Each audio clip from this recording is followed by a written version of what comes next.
본문은 사실은 어려운 부분은 거의 없습니다. 왜냐하면 내용이 그냥 읽어도 큰 문제 없이 소화할 수 있는 내용들입니다. 간단하게 설명을 좀 드리면 세 천사가 나타나서 공중을 날아다니면서 선포를 하는데, 이 세 천사의 공통된 특징이 공중에 일단 날아다닌 겁니다. 공중에 날아다닌다라는 의미는 요한계시록에서는 모든 사람들이 볼 수 있는 심판 혹은 어떤 저주, 형벌 또는 복과 관련된 그 내용이 이 공중에 날아다니는 표현으로 볼 수 있는데, 그럼 이 세 천사는 공중, 하늘을 날면서 세상에 선포하는 것이 되겠죠. 이게 중요한 배경이 되는 이유는 우리 지난주에 그 14만 4천 명의 어떤 사람들이고, 이들이 왜 그 어린 양 앞에 서서 어떤 노래를 불렀는지, 새 노래에 관련된 이야기를 했었던 그 연결된 부분이고, 좀 더 앞으로 나아가면 13장에 큰 붉은 용, 바다에서 나온 짐승, 땅에서 올라온 짐승들이 땅을 장악하고, 사실은 장악한 게 아니라고 말씀드렸어요. 패배자고, 전쟁에서 그 패배해서 쫓겨난 사람들이었지만, 그런 악한 영이었지만 마치 자신들이 땅을 통치하는 것처럼 속였죠. 그 질병이, 죽을 뻔한 상처, 칼로 인해서 죽을 뻔한 상처에서 나았던 것, 또는 다양한 이적들을 통해, 그리고 불을 쏟아내므로 그렇게 사람들을 미혹시켰죠. 그 대부분의 모습이 분노, 증오, 그 중상모략, 신성모독, 비방. 거기에 또 이제 핵심적인 게 우상을 숭배하는 사람은 살려주고, 또 이 우상의 표, 그 짐승의 표를 받은 사람은 먹고 마시게 해주는, 완전히 땅을 장악하고 있었을 때 공중에 이 천사가 세 명이 날아다니면서 말하는 건데, 순서대로로 되어 있습니다. 그리고 그 내용은 앞선 그 악한 영들이 했던 것에 대한 반대되는, 그와 상반되는, 결국 무슨 뜻이냐, 셋째 천사까지의 이야기를 들어보면 이 땅을 통치하는 것은 큰 붉은 용과 바다에서 나온 짐승과 땅에서 올라온 짐승이 아니라고 계속 말하고 있다는 거죠. 마치 이 시대에, 또는 엘리야 시대, 모세의 시대에, 사사 시대의 선지자들처럼 이 땅을 누가 통치하고 있다? 하나님이. 이게 외침이라는 거죠. 세례요한이 예수님 오시기 전에 광야에서 외쳤습니다. 회개하라, 천국이 가까이 왔다.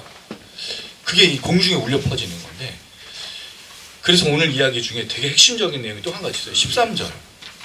여기에 뭐가 나오죠? 성령이 이르시되가 나와요. 요한계시록에 성령은 자주 등장했습니다. 언제 등장했죠? 특별히 요한계시록 2장에서 3장까지의 7개 교회에게 동일한 말을 했어요. 귀 있는 자는 성령이 교회들에게 하시는 말씀을 들을지어다. 7번 나왔어요. 그럼 이 얘기가 뭐죠? 들을 귀가 있는 자가 되라는 거죠. 왜? 이 세 천사가 말할 때 이 땅에 통치하고 있는 악한 영들이 가득하고 미혹하고 있을 때 뭘 하라는 거예요?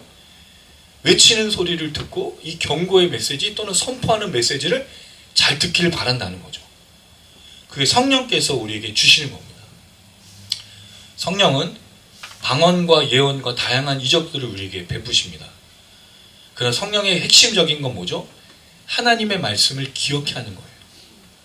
그래서 우리가 예배를 드릴 때 어떤 일이 일어나죠? 들었던 말씀이 기억납니다. 그리고 깨닫게 돼요. 사실 여러분, 깨달음은요, 우리에게 있는 게 아닙니다. 우리에게 어떤 것들이 주어져서 지식으로 깨닫는 게 아니라 성령께서 깨닫게 하시는 거죠. 그 얘기를 오늘 이 전체적인 내용에 보면 셋째 천사까지의 이 선포와 경고의 메시지, 하나님의 통치하심과 심판을 경고하면서 성령이 들을 수 있는 사람에게 들려주시는. 그럼 뭐가 문제죠? 나는 성령을 통해서 듣고 있느냐가 문제인 거예요. 나는 이 미혹의 시대, 이 비방의 시대, 이 중상모략의 시대, 이 분별력이 정말로 필요한 시대에 귀 있는 자가 돼서 듣고 있느냐는 거예요. 왜냐면 못 듣기가 너무 쉽거든요. 무엇 때문에? 미혹해 하니까. 그리고 우상에게 절해야만 살 수 있으니까. 또 짐승의 표를 가져야만 매매할 수 있으니까. 먹고 살 수 있으니까. 이러면 이 전략이 바로 사단의 전략이에요. 자꾸 성령의 말씀을 못 듣게 하는 거죠. 성경을 못 읽었다는 뜻이 아닙니다. 성경 필사를 안 하고 성경을 통독을 못했다는 얘기를 드리는 게 아니에요. 못 듣게 하는 겁니다. 못 깨닫게 하는 거죠. 왜 그렇죠? 어디로 빠지게 하기 위해서? 강물을 쏟아내어서 그 여자로 추정되는 교회가 그 진리에서 밀려나도록 하기 위해서 못 듣게 하는 거예요. 이게 바로 사단의 역사인데 성령은 계속해서 우리 안에서 듣게 하신다는 거죠. 깨닫게 하신다는 거죠. 이게 전체적인 오늘 14장 6절에서 13절의 내용이 되겠습니다. 자, 그럴 때 이제 조금 더 세부적으로 보려고 하는데 저는 오늘 전체적인 주제는 이거로 잡았어요. 참된 평안, 안식, 진정한 쉼은 과연 무엇인가? 왜냐하면 이 이야기 끝에 진짜 평안과 안식이 무엇인지를 질문하고 있거든요. 질문을 또 한번 드려볼게요. 여러분은 참된 평안을 누리고 있습니까? 참된 안식을 누리고 계시나요? 쉬고 있습니까? 이렇게 쉬다라고 얘기하면 자꾸 뭐에 우리가 생각하냐면 너무 열심히 일했는데 몸이 피곤해요. 주말에도 일해요. 이런 거로 우리가 생각하는 거예요. 제가 질문하는 건 그게 아닙니다. 진짜 예수가 주시는 성령이 주시는 참된 평안이냐? 참된 안식이 있냐고요? 참된 쉼, 진정한 쉼이 있냐고요? 자연인이다. 또는 여행을 하는 그런 유튜브. 이걸 보면서 쉬는 게 아니고 진짜 쉬고 있냐? 진짜 평안하고 진짜 안식하고 있냐? 오늘 이 주제가 오늘 전체적인 말씀의 핵심인데 여러분 이게 굉장히 고도의 사단의 전략이거든요. 우리에게서 평안과 안식과 쉼을 빼앗아가는 게 사단의 전략이에요. 그리고 그것이 끝까지 이어지도록. 왜냐하면 오늘 이야기의 이 참된 평안과 안식을 빼앗아가는 것이 마지막 날에 있을 최후의 심판하고도 연결이 되기 때문입니다. 이 내용을 좀 생각하면서 오늘 말씀을 좀 보도록 하겠습니다. 자, 먼저 6절에서 7절 말씀을 읽어보는데요. 제가 6절 읽고 여러분 7절 읽어주세요. 또 보니 다른 천사가 공중에 날아가는데 땅에 거주하는 자들 곧 모든 민족과 족속과 방언과 백성에게 전 영원한 복음을 가졌더라. 그가 큰 음성으로 이르되 하나님을 두려워하며 그에게 영광을 돌리라. 이는 그의 심판의 시간이 이르렀으니 하늘과 땅과 바다와 물들의 근원을 만드신 이를 경배하라 하더라. 자, 14만 4천 명의 새 노래가 끝나고 나서 요한이 보았습니다. 또라는 말은 아마도 그런데든 왜냐면 이제 장면이 전환된 거니까 천사가 나타나요. 그렇다면 요한의 이 14만 4천 명과 어린 양 내생물과 24장로들이 그렇게 찬양하고 있을 때 주변에 뭐가 있었던 거로 보이죠? 천사들도 곁에 있었던 것으로 보입니다. 그 중에 한 천사가 지금 공중에 날아다니면서 말하고 있는 거죠. 여기에 이제 이 공중에 나는 그 천사가 한 말이 있습니다. 땅에 거주하는 자들, 곧 모든 민족과 종족, 이 종족이란 말, 그러니까 사실은 이게 번역을 일관성이 없게 해서 그래요. 우리가 이 부분은 제가 한번 설명을 드린 적이 있습니다. 족속이 뭐고 백성이 뭐고 민족이 뭐고 그렇게 헬라어로 말씀드린 게 있는데 거의 유사한 단어로 거의 다른 단어를 쓴 적이 없어요. 번역을 종족이라고 했는데 족속이라고도 할 수 있고 그런데 어쨌든 그건 뭐 그렇게 중요한 건 아니니까 땅에 거주하는 모든 사람들에게 전하는 것에 대해서 얘기하고 있다는 거죠. 그거를 두 가지로 표현했습니다. 하나는 영원한, 두 번째는 복음이라는 단어예요. 이 복음이라는 단어는 요한계시록에 딱 한 번 나옵니다. 되게 신기하죠? 이게 사도 요한이 썼잖아요. 요한 복음을 썼잖아요. 근데 복음이라는 단어를 한 번밖에 쓰지 않았다는 거예요. 이건 유앙겔리온이라는 단어인데 기쁜 소식입니다. 굿뉴스. 그냥 이 단어예요.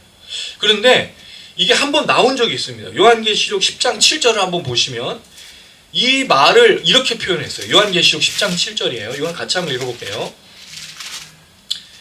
요한계시록 10장 7절 읽습니다. 시작. 일곱째 천사가 소리내는 날 그의 나팔을 불려고 할 때 하나님의 그의 종 선지자들에게 전하신 복음과 같이 하나님의 그 비밀이 이루어지리라 하더라.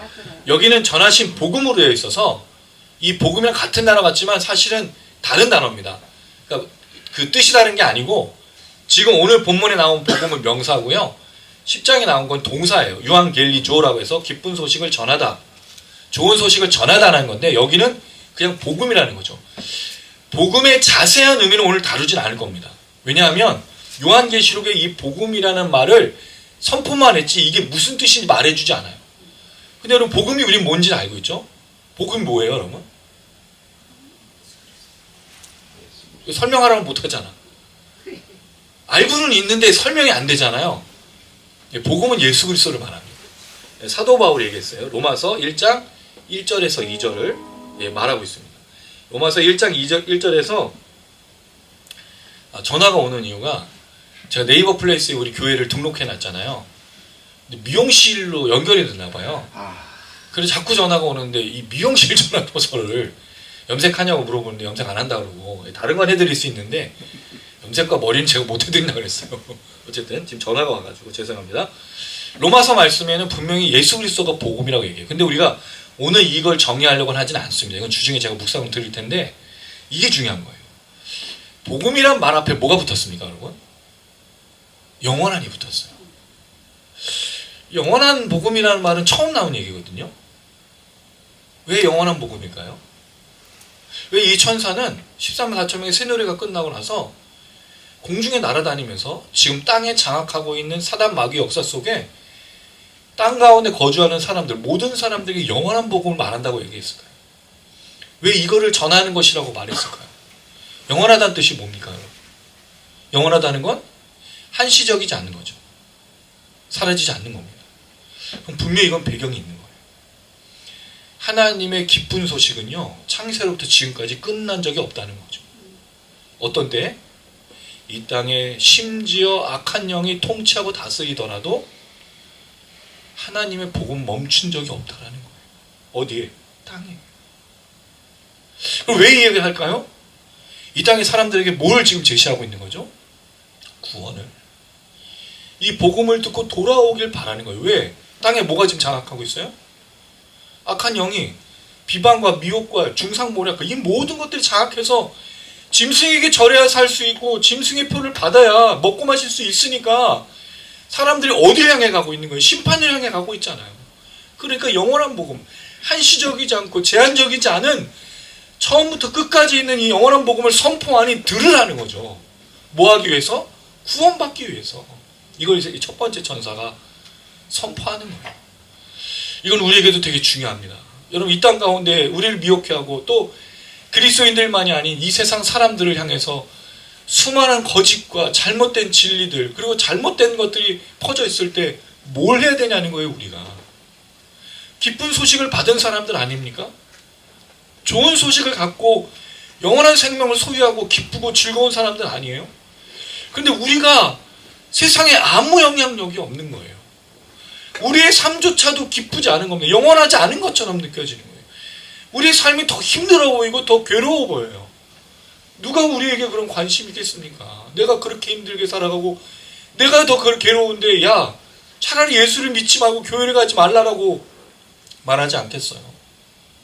우리가 예수를 믿고 구원을 받았을 때 감격하고 찬양하고 감사하고 매일매일이 기쁨이고 즐거움이고 그게 상한 환경에서 오는 게 아닌 영원한 복음과 영원한 기쁜 소식, 영원한 즐거움. 그래서 우리 산 위에서 아까 찬양해.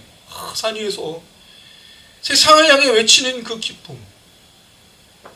이게 마지막 때에 일어나는 비방과 중상모략과 또 신성모독, 미혹해 하는 것 속에서 던져지는 첫 번째 얘기라는 거죠.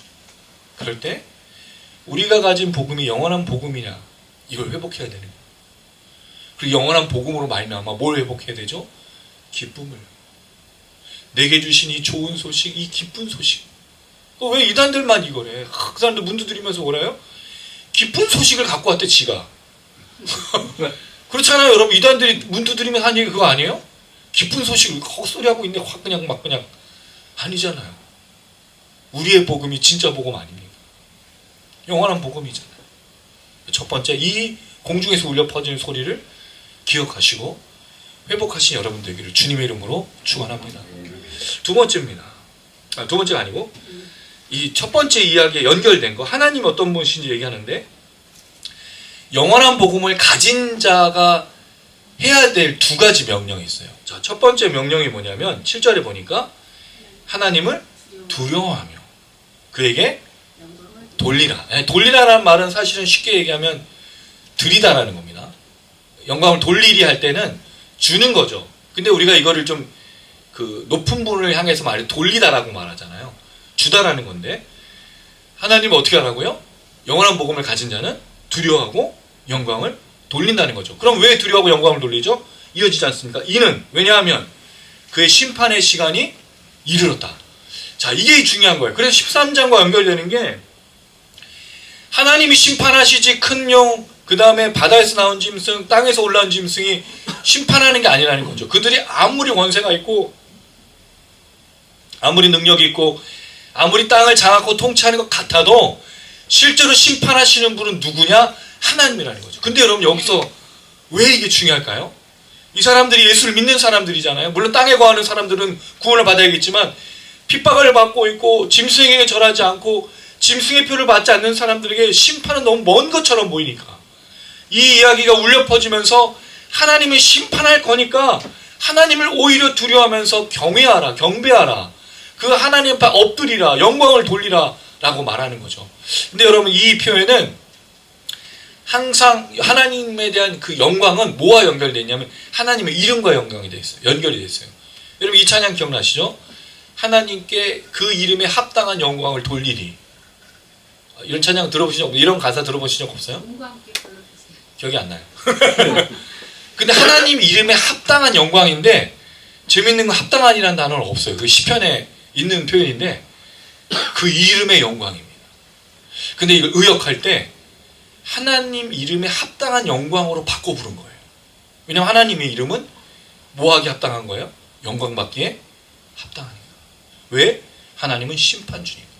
특별히 요한계시록에서 하나님은 심판주로 이 땅의 모든 것들을 통치하는 것들을 멸망시키고 또 심판하실 것을 분명히 이야기하고 있기 때문에 그래서 이 이야기를 외치면서 말하는 겁니다. 자, 그리고 나서 두 번째 하나님에 대한 명령이 뭐냐면 하늘과 땅과 바다 물들의 근원을 만드신 이를 경배하라. 경배하라가 무슨 뜻이죠? 프로스키네요. 무릎 꿇다. 엎드리다. 이게 뭐와 관련되어 있어요? 이 큰 붉은 영, 바다에서 나온 짐승, 땅에서 올라온 짐승이 우상을 만들고 사람들에게 막 이적을 보여준 다음에 야, 봐, 이게 진짜 신 아니야? 무릎 꿇어 엎드려 이렇게 했잖아요. 지금 그거 완전히 상반되게 진짜 무릎 꿇어야 될 존재가 누구인지를 보여주고 있습니다. 그래서 하나님은 어떤 분이시기 때문에 경배해야 된다고요? 심판주시기 때문에. 두 번째, 왜 하나님을 찬양하죠? 창조주시기 때문에. 하늘을 만드셨죠? 땅을 만드셨죠? 바다를 만드셨어요. 그리고 물들의 근원으로 되어 있는데 사실 이 표현의 근원이라는 말은 샘물이라는 뜻도 돼요. 그래서 물들을 만드신 거예요. 창조주죠. 여러분 이게 되게 중요한 건 아닙니까? 지금 이 세상에서 자꾸 우리를 현혹시키고 우리를 미혹시키는 게 있어요. 그게 뭐죠? 마치 이 세상은 나 스스로 있는 것처럼 생각하게 하는 거예요. 근데 성경은 분명히 우리를 어떤 존재로 얘기하냐면 하나님이 창조하신 존재라고 분명히 말하고 있습니다. 그래서 우리가 죄의 타락으로 인해서 하나님을 떠났다가 어린 양이신 예수가 죽으심으로 말미암아 우리가 하나님의 자녀로 어답티드, 입양된 것으로 성경은 설명하고 있어요.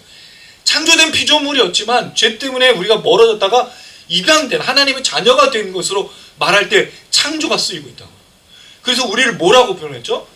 창조물인데 예수를 믿으면 새 창조물이라고 부르는 거예요. 이게 되게 중요한 겁니다. 왜냐하면 창조되었는데 죄를 범했기 때문에 하나님의 자녀도 하나님이 지으신 피조물도 아닌 저주받고 멸망받아야 할 것들이었는데 그런 존재들이었는데 예수 때문에 다시 하나님의 자녀가 돼서 새로 자녀로 태어난 거예요. 그래서 거듭났다라고 말하는 겁니다. 그래서 중생이라고 얘기하는 거예요. 새로운 피조물이라고 얘기하는 거예요. 이전과는 다른 삶으로 살아가고 이전과는 다른 목적과 이전과는 다른 가치관으로 살아간다는 의미를 갖고 있는 거예요. 그래서 새 창조라고 부르는 겁니다. 그 얘기인 거예요. 그래서 우리는 어린 양으로 인해서 새롭게 창조된 하나님의 자녀가 되는 이게 구원입니다. 이게 믿음입니다. 근데 우리가 사실은 신앙생활하면서 그렇게 생각하지 않는다는 거죠. 왜냐하면 자꾸 예수를 믿으면 어떤 삶과 어떤 복에 관련된 이야기만 하고 있기 때문에 근데 존재 자체가 바뀐 거예요. 내가 이전과 다른 존재가 된 것으로 성경은 늘 말하고 있기 때문입니다. 그 얘기를 하고 있는 거죠. 특별히 어떨 때 이게 되게 무서운 건데 큰 붉은 용, 바다에서 나온 짐승, 땅에서 올라온 짐승은 자꾸 우리 삶을 어디에 매이게 하냐면 땅에 매이게 해요. 그게 여러분 우상에게 절해야 권력을 주고 우상에게 절해야 힘을 주는 거잖아요. 그럼 내가 이 땅에 살아가서 힘을 갖고 돈을 갖고 부를 갖고 풍요를 경험하려면 누구에게 엎드려야 되는 거죠? 누구에게 절해야 되는 거죠? 사람 마귀에게 절을 해야 되는 거예요. 그리고 먹고 살기 위해서도 짐승의 표를, 그러니까 자꾸 이 땅에서 나를 통치하는 게 사단 마귀가 되는 거죠. 점점 그쪽으로 가게 하는데 아니라는 거예요. 이 첫 번째 천사는 아니라는 겁니다. 하나님이 창조주라는 겁니다. 하나님이 심판주라는 겁니다. 악한 사단 마귀에게 넘어가지 말라는 겁니다. 이 땅에 매이지 말라는 겁니다. 먹고 마시는 것에 매이지 말라는 겁니다. 이걸 외치고 있는 거예요. 제발 좀 들으라고. 이 세상에 매이지 않고 진정한 창조주, 진정한 심판주가 누구이신지를 기억하라고 이야기하고 있다는 거죠. 왜? 금방 넘어가면 먹고 마시고 입는 것 때문에 넘어지는 거예요. 여러분, 지금의 한국교회 기독교를 보십시오. 혼탁합니다. 왜냐하면 샤머니즘이 섞여 있어요. 교회 다니는 권사님, 장로님들이 신년이 되면 어디로 가요? 점집을 가요. 복채를 내고 부적을 받아오는 사람들도 있어요. 왜 그렇죠? 철저하게 땅에 매여 있기 때문입니다. 그리고 우리가 주기도문을 어떻게 외워요, 여러분? 주문처럼 외우잖아요. 우리가 축복받기, 목사님한테서 일렬로 서가지고 안수기도 받는 거 보신 적 있죠? 저도 그렇게 기도해 본 적이 있는데 왜 그렇죠? 이 복을 받지 않으면 뭔가 이상한 일이 벌어질 거라고 생각하는 거예요. 우리 신앙이 다 그렇지 않습니까? 주일에 성수하는 이유도 벌 받지 않기 위해서, 뭔가 잘못된 일을 일어나지 않기 위해서, 하나님 눈치를 보면서 하는, 아니잖아요, 여러분. 우리가 신앙생활하는 이유가 뭐죠? 하나님 나의 아버지시잖아요. 나를 구원하신 그 은혜에 감격하여서 그 하나님과 긴밀한 릴레이션십, 그 관계를 계속 유지하며 내가 잊어버렸던 은혜, 내가 잊어버렸던 것들을 회복하기 위해서 예배드리고 말씀 듣는 거 아니겠습니까? 아, 내가 하나님의 자녀지. 내가 놓치고 있었잖아. 하나님 날 이렇게 사랑하시는데, 하나님 나와 함께 하시는데, 하나님 역사하시는데 내가 놓치고 있었구나, 잃어버리고 있었나. 이거 회복하기 위해서 말씀 듣는 거 아니겠습니까? 더 나은 삶을 위해서, 더 나은 인격체가 되기 위해서 우리가 설교 듣는 게 아니에요. 더 나은 인격체가 될 수가 없습니다. 더 나은 피조물이 될 수가 없습니다. 이미 그렇게 되었고 그 자녀로 살아가는 것이 우리의 신앙인 것뿐이지. 이걸 놓치면 안 된다는 거죠. 이 얘기가 이 첫 번째 천사의 이야기에서 나온 거예요. 이 땅의 통치자가 마치 마귀인 것처럼 할 때 하나님을 기억하라는 거죠. 여러분, 하나님을 기억하셔야 돼요. 하나님을 놓치면요, 우리 인생에 아무 소망이 없습니다. 여러분, 우리가 하나님을 떼놓고 하나님 없이 무슨 삶을 살 수 있어요? 하나님 없이 행복할 수 있습니까? 하나님 없이 우리가 무엇으로 숨쉬고 먹고 마신다고 해서 무슨 즐거움이 있겠습니까? 자, 그럼 두 번째 천사가 이야기합니다. 8절 읽습니다. 시작. 또 다른 천사 곧 둘째가 그 뒤를 따라 말하되 무너졌도다. 큰 성 바벨론이여 모든 나라에 그의 음행으로 말미암아 진노의 포도주를 먹이던 자로다 하더라. 자, 두 번째 천사가 또 공중에 날아다니면서 그 뒤를 따라, 이 뒤를 따라라는 말이 계속 나와요. 이어서, 앞에 이어서죠. 그럼 여러분, 이게 왜 중요하죠? 하나님의 선포는 끝난 적이 없다는 거예요. 계속 이어지는 거죠. 여러분, 하나님의 말씀은 끝난 적이 없습니다. 끝이 없습니다. 목사를 통해서 설교가 되는 게 아니라 계속 여러분들을 향해서 외치고 계시다고요. 우리 안에 누가 계시죠? 성령이요. 성령의 역할이 뭐라 그랬어요? 말씀을 기억하게 하는 거, 깨닫게 하는 거. 멈춘 적이 없습니다. 멈춘 적이. 근데 우리는 그 말씀이 기억나지도 않고, 말씀이 믿어지지도 않고, 말씀이 깨달아지지 않을 때도 있어요. 성령을 거부하는 거죠. 그래서 둘째 천사가 말하죠. 뭐라고 얘기합니까? 무너졌다, 핍토, 땅에 쏟아지다, 엎드리다, 떨어지다, 여러 가지 표현을 사용된 거예요. 2번 반복했어요. 왜 2번 반복하죠? 강조하는 겁니다. 큰 성 바벨론, 뭘 말하고 있습니까? 이거 다니엘서와 느부갓네살 얘기를 인용한 것인데, 우리가 본 큰 성 바벨론 누구를 말하는 거예요? 큰 붉은 용, 바다에서 나온 짐승, 땅에서 올라온 짐승, 이들이 땅을 장악해서 뭘 하는 것 같지만 결국 뭐 어떻게 된다고요? 무너진다고요. 멸망하는 것이라고요. 그들의 통치가 진짜 통치가 아니라고 분명히 말하고 있다는 거죠. 왜 이야기를 하겠습니까? 앞선 천사가 말했을 때 하나님을 기억하라는 것과 더불어서 이 모든 것들이 반드시 무너지고 멸망받을 것이라고 이야기하고 있다는 거죠. 그럼 결국 땅에서 지금 통치하는 악한 사단 마귀는 반드시 멸망받을 존재라는 걸 기억하는 거예요. 그럼 우리는 누구를 따라야 되느냐? 누구를 무서워해야 되느냐? 누구를 두려워해야 되느냐? 어떤 것 가운데 나가야 되느냐? 그러니까 여러분, 세상에서 비록 두렵습니다. 우리가 살아가는 일, 우리를 위협하는 일, 여러 가지가 두렵지만 우리의 영혼과 생명을 건드리지 못하는 걸 두려워할 필요는 없는 거예요. 우리가 정말 두려워할 분은 누구죠? 하나님이셔요. 근데 신기하게도 사람들이 하나님을 두려워하지 않고 보이지 않으니 누굴 두려워하죠? 바로 앞에 있는 것을 두려워해요. 바로 앞에 있는 것들에게 무릎을 꿇어요. 그게 여러분 신앙의 무너짐, 세상 가운데 일어나고 있는 우리 연약함들 아니겠습니까? 보이지 않는 하나님을 두려워하셔야 돼요. 왜냐하면 이 땅에 있는 것들은 반드시 무너지며 그 사단 마귀의 모든 것들도 무너집니다. 자, 그런데 여기 이런 표현을 썼어요. 바벨론이 무너진 이후 모든 나라에게 그의 음행으로 말미암아 진노의 포도주를 먹이던 자로다 라고 얘기합니다. 간단하게 설명을 드리면 바벨론이 뭘 했냐면 음행이라는 포르네이아라는 단어입니다. 뭐 매음도 되고 간음도 되고 여러 가지 모든 음란한 걸 다 포함하고 있는데, 근데 이게 음란의 행위만 말하는 게 아닌 거죠. 영적 우상을 섬기는 우상 숭배, 간음, 영적 간음도 말하고 있는데 이거를 뭐로 줬냐면 포도주로 준 거예요. 그 예를 들면 상징적으로. 그러니까 이 포도주를 자꾸 취하게 하고 마시게 해서 뭘 하게 만든 거죠? 음행을 하게 만들어. 그리고 자기와 큰 바벨론, 그 큰 성 바벨론과 사람들을 연합하게 만들어서 누구를 거역하게 하는 거예요? 하나님을. 그럼 결국 뭐 하게 만든 거죠? 다 같이 진노를 받도록. 이게 마귀입니다. 사단은요, 우리를 흥하게 하는 자가 아니에요. 그들이 주는 권세, 그들이 주는 힘, 부요, 풍요, 그리고 먹고 마시게 하는 것 결코 좋은 게 하나도 없는 거예요. 결국 끝이 뭐가 있는 거죠? 같이 진노를 받고 멸망받게 하기 위해서 계속 포도주에 취하게 하는 거죠. 근데 보일 때는 뭐가 보여요? 칼에 그 심각하게 죽었던 상처가 나은 이적을 보여주니까 질병을 치료해 주죠. 또 원하는 것들을 마치 들어주는 것처럼 보이죠. 그러나 실제로는 함께 어디로 향해 가는 거예요? 멸망으로 나가게 하는. 이게 사단의 전략입니다. 사단은요, 친구가 아닙니다. 사단은요, 친근한 존재가 아니에요. 얼마나 무서운 존재인지 모릅니다. 어떻게 해서든 우리를 무너뜨리려고 하고, 어떻게 해서든 우리를 잡아 끌려고 하고, 어떻게 해서든 자기와 연합하게 해서 그런 관계를 맺게 해서 취하게 해서 정신 못 차리게 해서 하나님을 떠나게 하고 멸망시키려고 하는 존재가 사단 마귀인 거죠. 특별히 우리가 지금 보고 있는 이 요한계시록의 상황에서 더욱더 그런 겁니다. 그거를 지금 말하면서 진노의 포도주를 먹이는 이 자라는 것을 실체를 이야기하고 있다는 거죠. 그래서 여러분 우리가 이 이야기를 잘 기억할 필요가 있습니다. 자, 그리고 나서 세 번째 천사가 말합니다. 9절을 한번 읽어보겠습니다. 시작. 또 다른 천사 그 셋째가 그 뒤를 따라 큰 음성으로 이르되 만일 누구든지 짐승과 그의 우상에게 경배하고 이마에나 손에 표를 받으면. 자, 이 이야기를 하고 싶은 거예요. 두 번째 천사가 말한 걸 그대로죠. 첫 번째 천사 하나님을 기억하겠어요. 두 번째 천사는 이 악한 사단 마귀의 실체를 말해줬죠.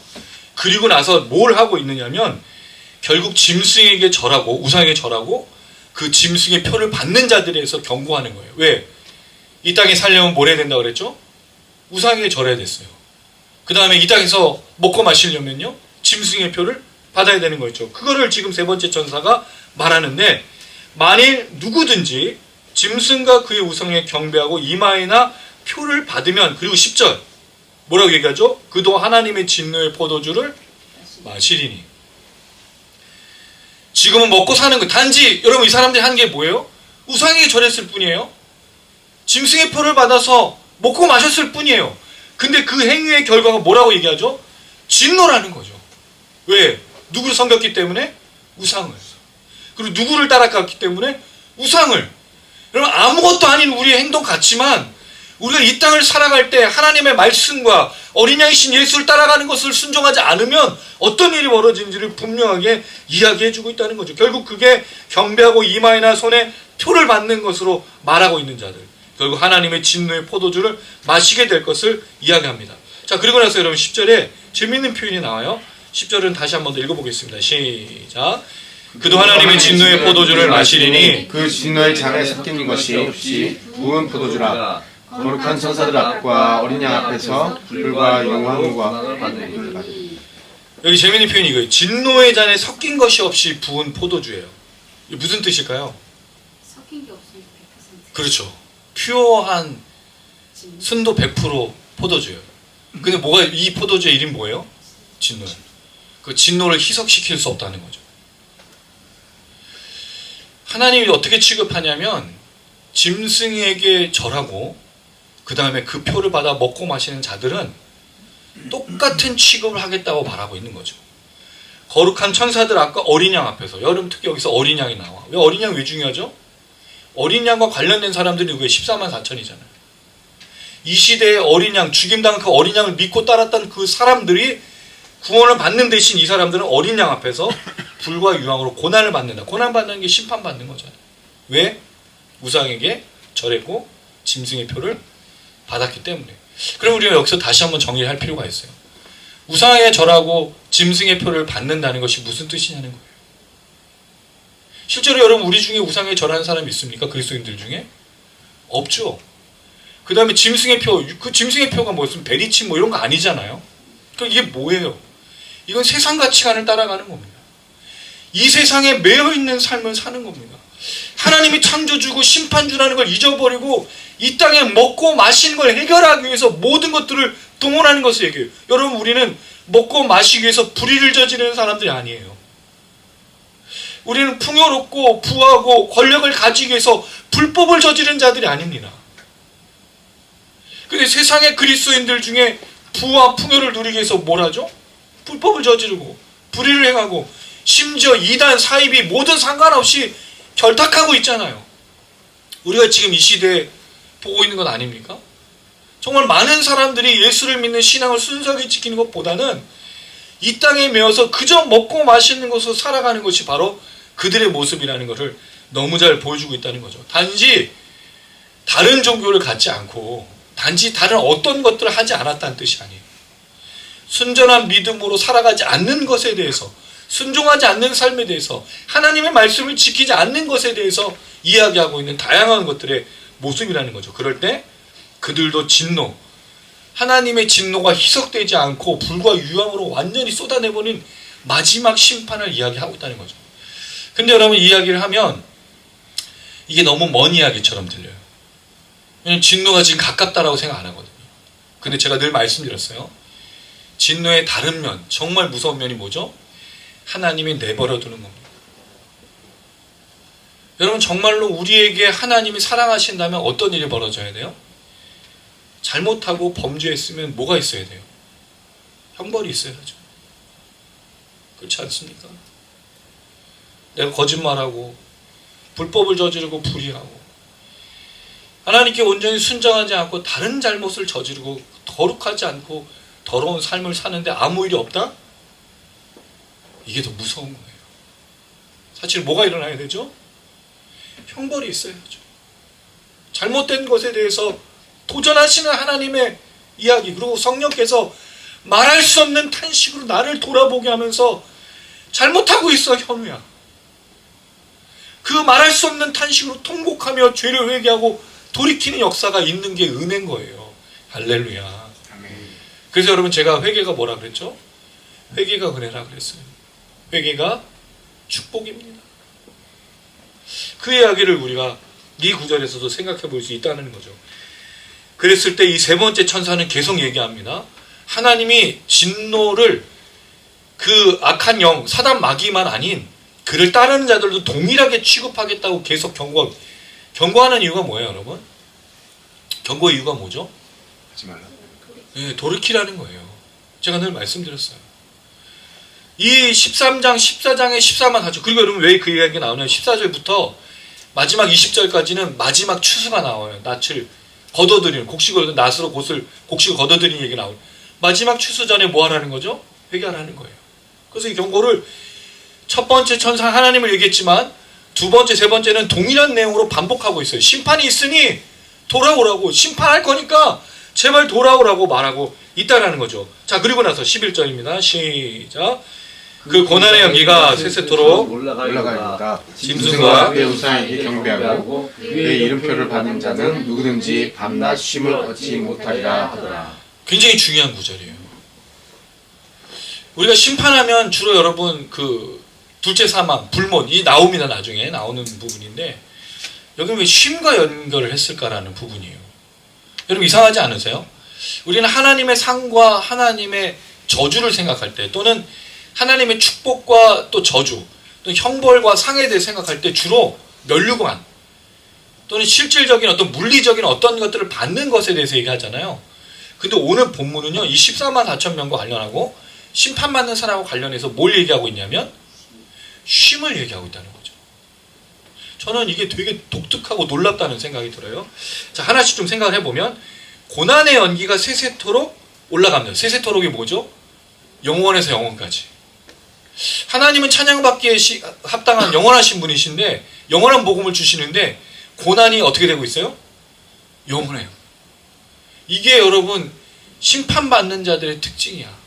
심판받는 자들은 뭐를 계속 당하고 있는 거예요? 고난 당하는 거죠. 고난 연기가 세세토록 올라간다 하는 표현을 보니까 여러분 뭔가 좀 생각나는 구절이 있지 않으세요? 계시록 8장 4절에 성도들의 연기가 성도들의 기도가 향연이 되어 하나님께 올라간 거 완전히 다르죠.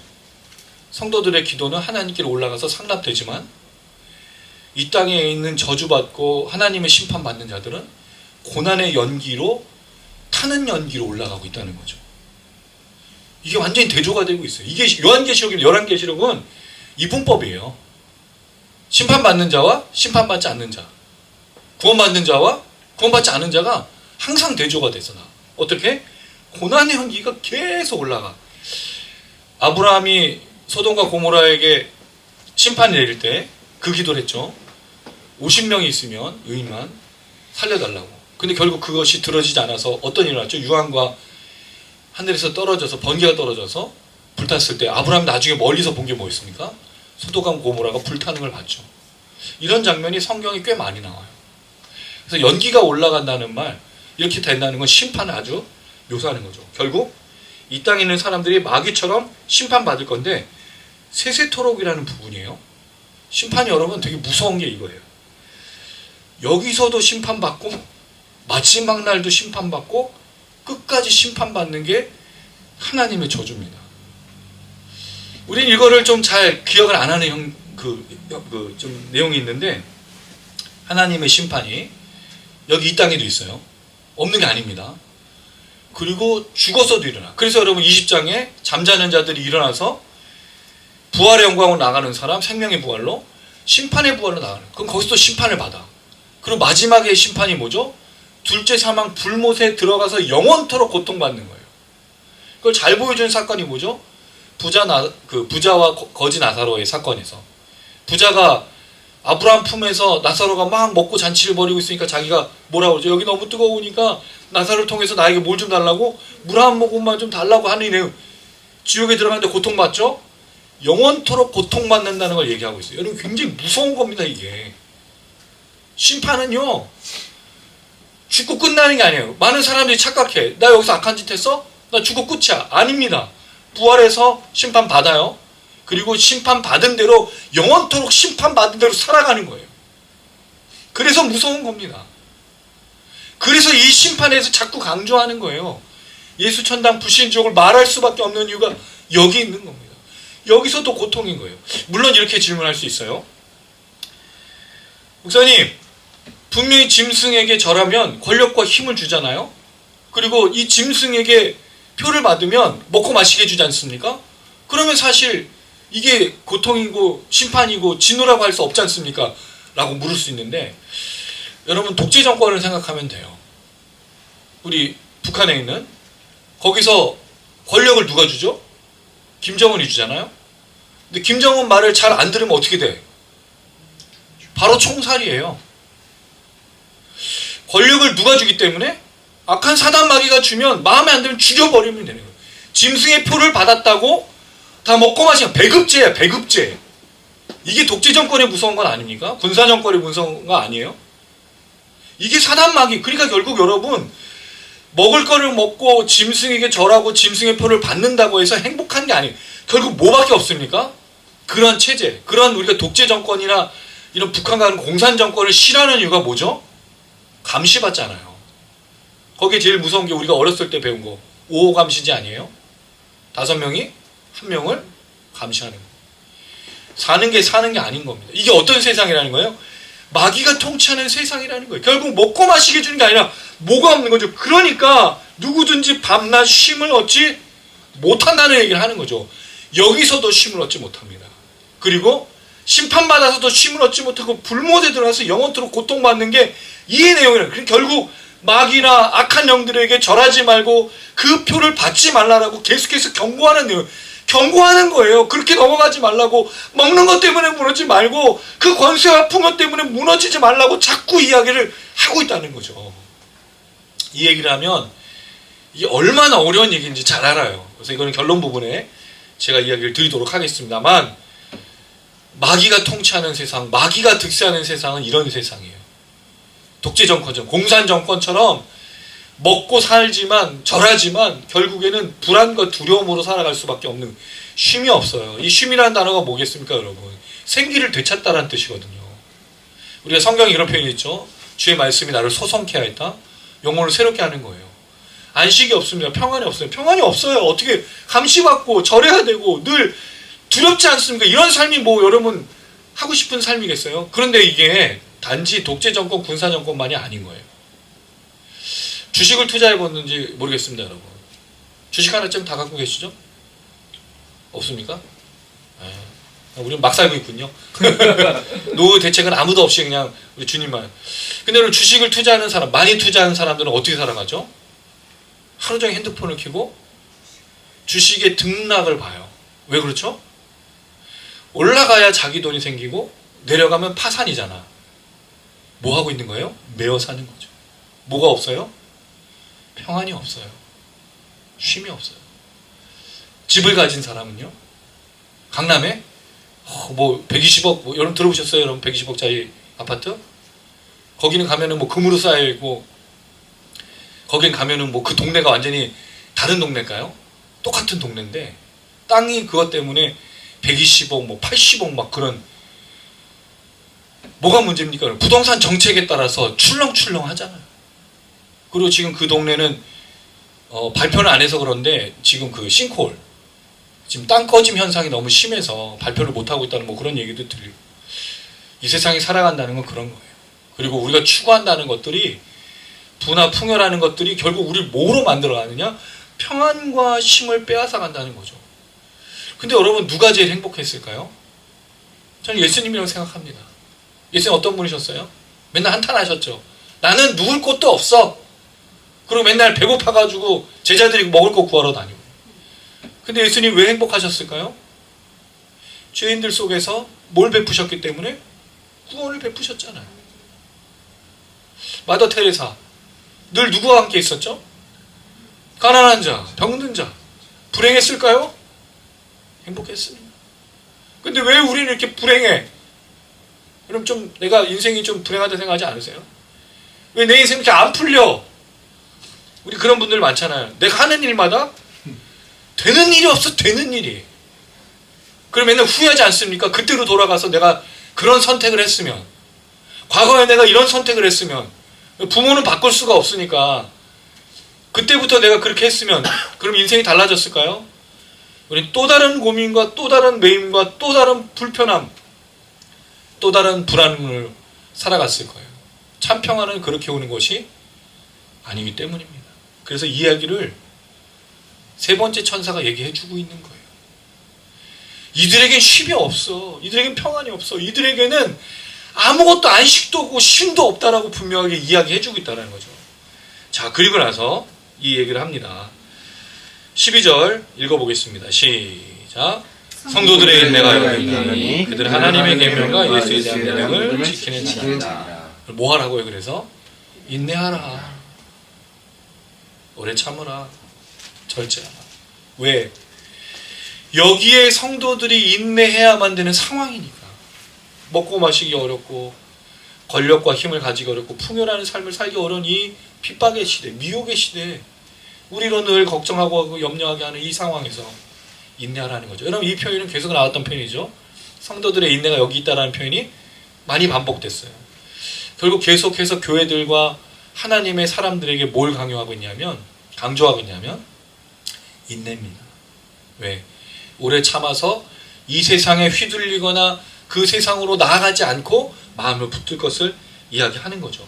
그랬을 때 여러분, 여기에 이 얘기 나와요. 하나님의 계명과 예수에 대한 믿음을 지킨다. 놀라운 건 우상 숭배와 짐승의 표를 받는 것과 반대되는 걸 뭘로 얘기했냐면 하나님의 계명이라고 했어요. 엔톨레. 하나님의 율법. 하나님의 말씀. 이건 7개 교회에서 우리가 살폈던 그 말씀을 순종했던 그 삶이죠. 그래서 뭘 지켰어요? 예수에 대한 믿음. 결국 이게 뭘 좌우지우지하냐? 예수를 안 믿는 것과 연결된 거라고 보는 거예요. 여러분 참 무섭지 않습니까? 먹고 마시는 것과 예수를 믿는 것과 비교하고 있어요, 지금. 특별히 악한 마귀와 마지막 때에 이런 일들이 비일비재할 것에 대해서 신앙과 이 땅에 먹고 마시고 사는 것을 비교하고 있다는 거예요. 근데 여러분 예수님 하신 말씀도 그와 좀 유사하지 않습니까? 마태복음 6장에 예수님이 뭐와 뭐를 구하라 그랬죠? 너희는 먼저 그의 나라와 그의 의를 구하라 그랬잖아요. 그리고 이 모든 것은 더하신다 그랬죠. 근데 우리는 자꾸 어디를 추구하죠? 더하시는 것에 추구하고 있어요. 그러다 보니 더하는 건 하나님의 영역인데 우리가 더하려고 하다 보니 문제가 생기는 거죠. 그렇게 되니 점점 쓰러지고 넘어지고 의심하고 신앙을 잃어버리고 나중에는 그 문제 때문에 예수를 잃어버리게 돼요. 이 반복되는 게 누구 역할일까요? 사단 마귀입니다. 사단 마귀가 뿔 달린 채로 나와서 너 이거를 먹을래? 저거를 먹을래? 이렇게 물어보지 않는다는 거죠. 우리의 수많은 상황 환경 속에서 우리 약점을 건드리면서 우리를 무너뜨리게 하고 우리로 쓰러지게 하고 우리로 하나님을 바라보지 못하게 계속해서 도전한다는 거죠. 뭘로? 먹고 마시는 거예요. 그리고 그것을 매이게 하는 것으로. 여러분 늘 말씀드리지만 먹고 마시는 것은 우리의 영역이 아닌 거예요. 우리가 도무지 해결할 방법이 없어. 그런데 신기한 건 그냥 기도만 하고 그렇게 맡겼더니 집이 팔리기도 하고 할렐루야. 네. 직장이 구해지기도 하고 할렐루야. 일이 열어지기도 해요. 신기하게. 내가 아무것도 안 하고 내가 뭔지도 못했는데 일이 일어난다고요. 그럼 우리는 뭐에 집중해야 되고 뭐에 주목해야 되고 뭐에 초점을 맞춰야 되느냐? 하나님의 계명과 예수에 대한 믿음을 잃지 않기 위해서 이 미혹의 시대, 이 우리를 휩쓰는 시대 속에서 그 얘기를 하고 있는 겁니다. 그래서 뭐 해야 된다고요? 인내가 필요한 거죠. 참 어려운 거예요. 여러분. 이게 쉬웠으면 여러분 우리가 다 그렇게 살아갔겠죠. 근데 그렇지 않으니까 넘어지고 다시 예배하고 기도하고 나가는 건 아니겠습니까? 자, 마지막 구절입니다. 13절 읽겠습니다. 시작. 또 내가 들으니 하늘에서 음성이 나서 이르되 기록하라 지금 이후로 주 안에서 죽는 자들 믿어다 보시매 성령이 이시되 그러나 그들이 수고를 그치고 쉬리니 이는 그들의 행한 일이 따르미라 하시다. 자, 이 이야기를 좀 잘 들어볼 필요가 있어요. 하늘에서 음성이 나죠. 아까는 이제 세 번째 천사까지 얘기했죠. 하늘에서 음성이 나는데 이 하늘의 음성은 주로 하나님 또는 예수 그리스도 또 한편으로는 천사들의 얘기도 될 수 있고요. 그런 음성이 있어요. 뭐라고 얘기했냐면 기록하라 지금 이후로 주 안에서 죽는 자들은 복이 있도다. 굉장히 생뚱맞는 얘기 같지만 그렇지 않다는 거죠. 근데 여러분 이 말씀은 주로 어디서 하죠? 장례시장에서 하는 거예요. 요한계시록 14장 13절은요 장례시장에서 꼭 하는 말씀이에요. 근데 목사님들이 이걸 설교 본문으로 잡고 왜? 지금 주 안에서 죽는 자가 복이 있으니까. 근데 그 의미는 뭐냐? 그냥 예수 안에서 죽으면 천국 간다는 그 얘기거든요. 근데 우리가 문맥으로 보면 그런 의미가 아니라는 걸 알 수 있죠. 여기 이 주 안에서 죽는다는 게 그냥 예수 믿고 죽는다는 그 의미가 아닌 거예요. 뭐 해야 되죠? 인내하는 믿음이잖아요. 미혹의 시대에 먹고 마시는 것에 우리를 사로잡히게 하고 우리를 무너뜨리는 시대에 하나님을 향한 온전한 믿음으로 살게 하는, 믿음으로 살아야만 주 안에서 죽을 수 있다는 걸 말하고 있는데 그런 사람만 복이 있다라고 말하는 거니까 교회 다닌다고 예수 믿는 거로 말할 수도 없고 그냥 예수를 믿는다고 말하는 것으로 죽는 것이 복이라고 이야기하는 게 아니라는 거죠. 그래서 이 말씀은 사실은 장례시장에서 하면 안 되는 거예요. 죽은 자에게 하는 말이 아닌 거죠. 누구한테 하는 얘기죠? 살아서 죽음을 앞두고 있는 사람에게 하는 거예요. 핍박 앞에, 고난 앞에 먹고 마시는 것과 그 하나님을 향한 믿음으로 위협과 핍박과 박해를 받는 사람들에게 하는 거죠. 근데 여기 질문이 한 가지 있어요. 뭐가 질문이냐면 왜 지금 이후로라 그랬을까? 사실 이게 지금 이후로가 아닌 게 우리가 앞선 1장에서도 죽임당하신 어린 양이 나왔고 2장에 3장에 7개의 교회도 분명히 핍박과 박해를 받았잖아요. 그리고 나서 6장에 그 죽임당한 순교자들이 나왔고 8장에 성도들의 기도, 그 다음에 10장에 두 증인, 11장에 또 여자 계속 반복되고 있어요. 그럼 왜 지금 이후로라고 말했을까요? 그럼 앞서는 사람들은 복이 없었다는 얘기인가? 그게 아니죠. 저는 이게 이렇게 읽혀지는 거예요. 지금부터라는 이 말이 동일한 현상에서 살아가는 모든 사람들에게 해당되는 거죠. 과거에 그 사람은 똑같은 말을 들은 거죠. 지금에 예수를 믿고 죽는 자들은 복이 있도다. 모든 세대 모든 시간에 통용되는 말씀으로 지금 이후로. 그래서 주 안에서라는 말은 사실은 예수 안에서라는 뜻도 있지만 예수 때문에도 될 수 있어요. 왜? 지금 상황이 예수 때문에 죽임을 당한 상황이니까 복이 있도다라고 말하는 겁니다. 자, 그 다음에 성령이 이르시되, 여기서 성령이 마지막으로 하시는 깨닫는 말씀 뭐라고 그랬어요? 수고를 그치고 쉬리니. 이 수고가 무슨 수고겠습니까? 핍박과 박해를 견디고 인내하는 그 수고를 이제 그치는 거예요. 마치 여러분 이렇게 들리지 않습니까? 착하고 충성된 종아, 내 말에 순종하였으니 나의 즐거움에 참여하여라. 누가 들을 수 있어요, 여러분? 인내한 사람만.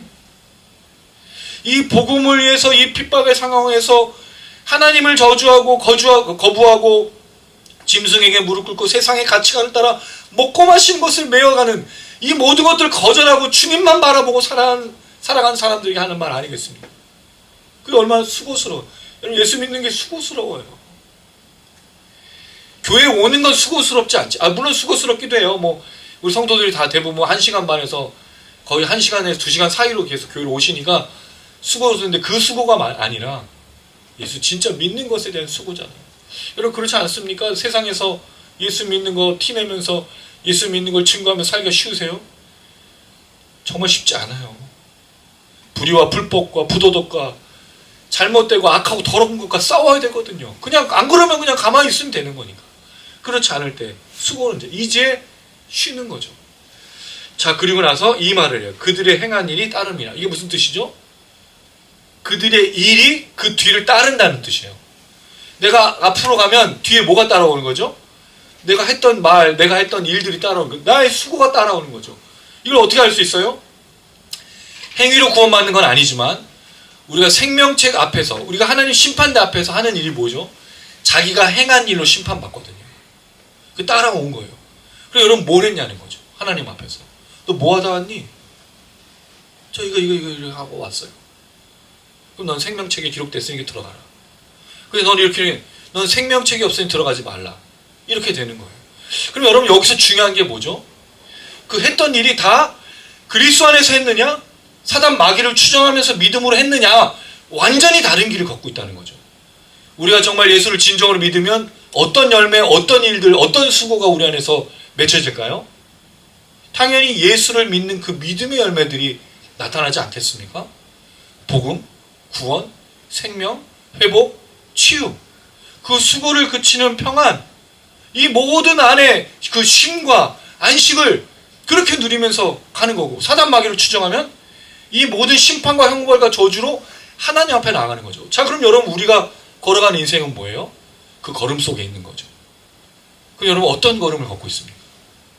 어떻게 하나님 앞에 서실 거예요? 성경을 많이 읽었느냐? 예배를 많이 드렸느냐? 기도 많이 했느냐라고 물어본 게 아닙니다, 여러분. 제가 늘 말씀드리지만 그걸로 하나님 앞에 우리가 제시할 건 아무것도 없어요. 그럼 여러분 성경을 많이 읽은 거로 치면 여러분보다 누가 더 많이 읽었겠습니까? 목사들 아니겠습니까? 그 얘기가 아니라는 거죠. 얼마나 뭐라고요? 하나님의 계명과 예수를 믿는 믿음을 지켰느냐는 거죠. 그 수고에 대해서 물어보는. 그럼 매일매일 우리 삶에서 무슨 일이 일어나요? 인내와 수고가 있어야죠. 그래야 그치고 쉬는 거죠. 근데 우리가 일주일 동안 하는 게 뭐예요? 먹고 마시기 위해서 수고하는 거 외에는 없지 않습니까? 내가 조금 더 나의 삶을 영위하기 위해서 수고하는 것 외에는 없지 않습니까? 물론 여러분 열심히 일하는 게 나쁘다고 말하는 건 아니에요. 근데 그게 정확하게 설명을 드리면 창세기의 저주에 빠지게 하는 거거든요. 창세기 3장에 아담이 타락하여서 하나님이 아담에게 저주하셨던 내용이 뭐였습니까? 너는 땀 흘려 수고하여야 먹을 수 있다라고 얘기했어요. 그런데 문제는 뭐죠? 아담이 범죄했기 때문에 피조물 땅도 그 저주를 받아서 땅이 뭘 낼 거라고 말하죠? 엉겅퀴와 가시덤불을 낼 거야. 그래 네가 땀 흘려 수고해도 먹을 것이 없어. 그래 결국 이게 마귀 역사라는 게 뭐냐면 계속 저주받은 대로 땅에 노동만 하게 하고 피땀 흘려 수고만 하게 하고 그게 전부인 것처럼 살아가게 하는 게 마귀 역사라는 거죠. 이게 놀랍고 무서운 거예요. 그러니까 자꾸 우리로 일어나라는 거야. 열심히 일해. 당연히 여러분 열심히 일해야 되지만 그 목적이 뭐예요? 먹고 마시는 걸 위해서 일을 하라고 자꾸 얘기하는 거죠. 이게 저주입니다. 이게. 그러나 우리가 열심히 일해도 먹고 마시는 것을 누리기가 쉽지 않다는 건 아니잖아요. 결국 또 뭐가 돼요? 그렇게 먹고 마시다가 우리는 뭘로 갑니까? 아담에게 뭐로 돌아간다 그랬어요? 흙에서 났으니 이 저주받은 인생 그대로 사는 게 마귀의 특징인 거예요. 근데 여기에 뭘 주신다고요? 하나님이? 안식일을 미리 제정해서 노동의 가치를 깨닫게 하고 인생은 쉼을 얻는 평안을 하나님 안에서 누리도록 말씀하셨잖아요. 그게 안식일 주일 아닙니까? 내가 노동하다가 창조주가 있었지, 내가 혹시 심판받아야 되는 존재로 살고 있는 건 아니었는지, 내가 혹시 그치고 평안을 누려야 되는 건 아닌지를 깨닫게 하는 예배, 찬양, 기도. 그래서 여러분 예배가 은혜가 될 수 있도록 기도해 주셔야 돼요. 우리가 부르는 찬양이 나의 마음을 울리고 하나님께로 나아갈 수 있는 회복이 될 수 있도록 기도해 주셔야 돼요. 그렇게 우리가 모여서 하는 이 1시간 만에 이 예배가 풍성해져야, 그렇지, 내가 창조주 하나님, 내가 심판받지 않고 이 마지막 때에 내가 이거에 매여 있어서 땀 흘려 수고해서 먹는 거로 끝나는 인생이 아닌 하나님의 인생을 살다 가는 사람이 되도록 작업하는 이 예배, 안식을 누려야 그 마지막에 우리의 모든 것이 따라와서 이제야 쉼을 얻으리니가 되는 거죠. 그래서 이 마지막 말씀을 좀 드리고 마무리하려고 합니다. 그래서 여러분 우리가 뭘 해야 되느냐? 예배와 함께 구제가 필요한 거예요. 우리가 구제를 왜 하죠? 내가 받은 이 예물을 다른 사람을 위해서 쓰는 게 구제잖아요. 헌금을 그렇게 사는 거잖아요. 왜냐하면 우리가 그렇지 않으면, 그래서 11조나 감사한 걸 하는 이유가 내가 받은 것이 하나님께로 받은 거라는 걸 인정한 동시에 모든 이 땅의 삶의 메인 걸 멈추는 게 헌금이거든요. 그래야 내가 나눌 수 있는 거예요. 그렇지, 내가 여기에 땀 흘려 수고해서 이 저주받은 삶에서 그침과 또 이 쉼을 놓치고 평안하고 안식을 누리지 못했던 거를 헌금을 통해서 하는 거예요. 그게. 그래서 구제와 나눔을 하는 겁니다. 그렇지, 내가 여기서 먹고 마시는 게 핵심이 아니구나. 내가 이걸 나눌 수 있고 혹시 부족한 사람, 연약한 사람 돌아볼 수 있는 게 그래서 헌금이고, 그게 우리가 말할 수 있는 쉼이라는 거예요. 할렐루야. 두 번째는 이 구제는 몸으로도 할 수 있어요. 그래서 여러분 우리가 예전에 좀 청년 때 많이 했던 게 장애인 봉사도 가고 그런 집 찾아다니지 않았어요? 왜 그럴까요? 그게 쉬는 거거든요. 그들을 섬김을 통해서 내가 일주일 동안 이 땅에 먹고 마시는 걸 메웠다가 돌아보는 사람들을 보면서 내가 얼마나 풍성한 사랑과 은혜를 받았는지를 함께 흘려보내고 나눔을 통해서 봉사하는 거, 그게 바로 또한 쉬는 겁니다. 그러니까 우리 교회가 왜 구제하고 왜 봉사하고 나눌까요? 교회 봉사 이거 말고 세상을 향해서. 또 하나, 선교하는 이유가 뭐죠? 그곳에 가서 그 사람들을 돌보고 나누고 찬양으로 몸으로 그렇게 하면서 뭘 기억하는 거예요? 그게 쉼이거든요.